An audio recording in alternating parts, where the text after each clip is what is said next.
योगदान यो पार्टीलाई आवश्यक छ। तर मेरो योगदान कहाँ, तपाईको योगदान कहाँ, अर्कोको योगदान कहाँ, हामीले कस्तो कस्तो भूमिका पुरा गर्ने। त्यसकारण हामीले हालसालै हैन अर्को एउटा राजनीतिक टिमसँग हामीले समायोजनको घोषणा गरेका छौँ। त्यो कुरालाई पनि हामीले अब एउटा परिवार बनाएर लिएर हिँड्ने दायित्व हामी पहिलेदेखि थियौँ भन्नेहरूकै काममा छ। त्यो जिम्मेवारी पनि हामीले बोक्नुपर्छ।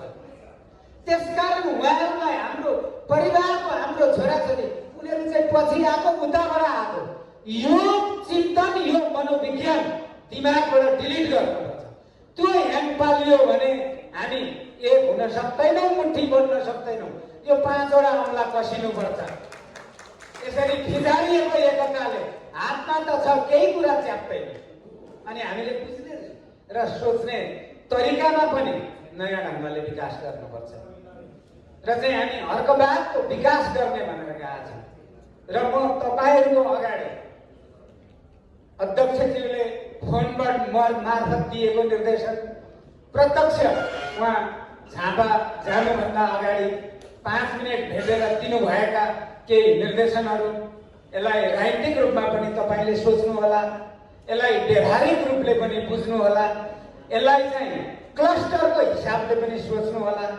यो जातिवादी आरोपको चाहिँ औडाबाट मुक्त नहुने भइयो भनेर अध्यक्षले मसँग भन्दै गर्दा तपाईहरुलाई यो घमण्डका साथ भन्छु, म झन्डै 2.5 वर्ष अगाडिदेखि यो जातिवादको विरुद्धमा श्रम संस्कृति पार्टीको पक्षमा जति बेला यो पार्टीको म सदस्य थिइनँ, जति बेला यो पार्टीको श्रमदातामा म आबद्ध थिइनँ, त्यो बेला पनि म त्यो आवाज बुलन्द गरेर आजको मेरो श्रद्धेय अध्यक्षज्यूको विचार त्यो राजनीतिक आन्दोलनलाई ओगालो गर्दै आएको मान्छे।